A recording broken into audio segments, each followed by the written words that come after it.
globalisasi seperti saat ini, menjadi warga negara bukan hanya tentang tinggal pada suatu negara, tetapi juga tentang hak, identitas, dan perlindungan hukum yang jelas.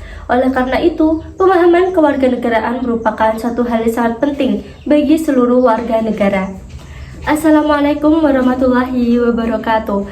Perkenalkan, nama saya Isnani Ayu Ramadhani, mahasiswi dari Universitas Muhammadiyah Kudus Prodi S1 PGSD dengan nomor induk mahasiswa 720251200053. Pada kesempatan kali ini, saya akan mengajak teman-teman bersama untuk membahas mengenai civics dan pemerintahan dalam konteks pendidikan kewarganegaraan, serta mengaitkannya dengan kompetensi dasar warga negara menurut John C. Jogen. Teman-teman tentunya sudah tidak asing dengan istilah civics dan pendidikan kewarganegaraan. Perlu diketahui bahwa kedua istilah ini sudah ada pada kurikulum Indonesia sejak tahun 1968.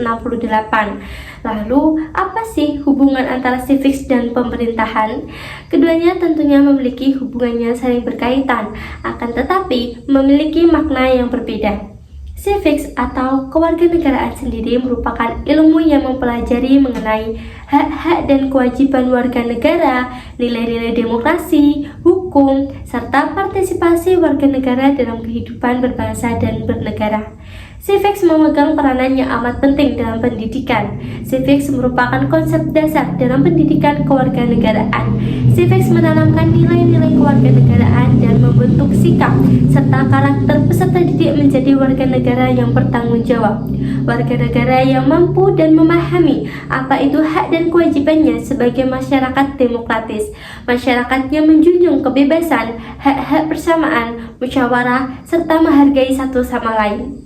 Implikasi civics dalam pendidikan tidak hanya dalam mata pembelajaran, tetapi juga dalam kegiatan ekstrakurikuler. Contohnya seperti pramuka, paduan suara, voli, futsal, dan lain sebagainya. Yang secara tidak langsung dalam kegiatan ekstra tersebut menanamkan nilai-nilai kedisiplinan, tanggung jawab, dan juga kesatuan antar siswa.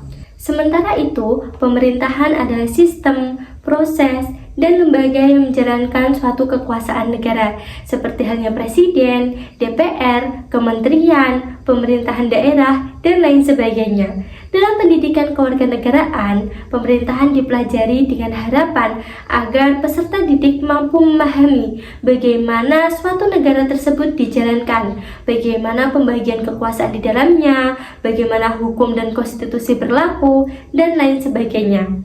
Dengan memahami sistem pemerintahan, diharapkan masyarakat ini akan lebih sadar mengenai pentingnya menaati peraturan dan turut berpartisipasi dalam kehidupan berbangsa dan bernegara. Teman-teman, lalu kemampuan dasar apa saja yang harusnya dimiliki oleh warga negara?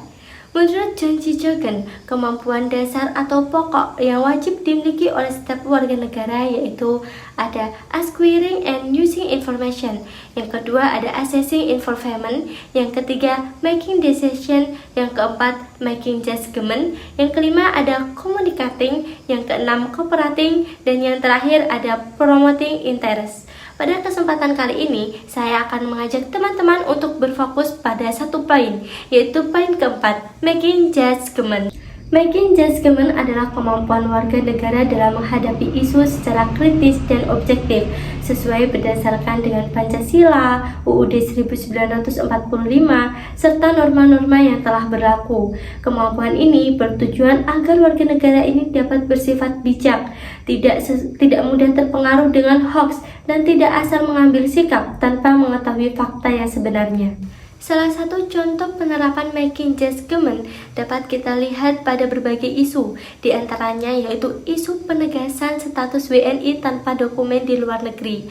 Program ini disampaikan oleh Direktur Jenderal Administrasi Hukum Umum, yaitu Widodo. Pemerintah melalui Dirjen AHU membantu WNI di luar negeri yang belum memiliki dokumen resmi kewarganegaraan agar mereka tetap mendapatkan kepastian hukum dan juga perlindungan dari negara.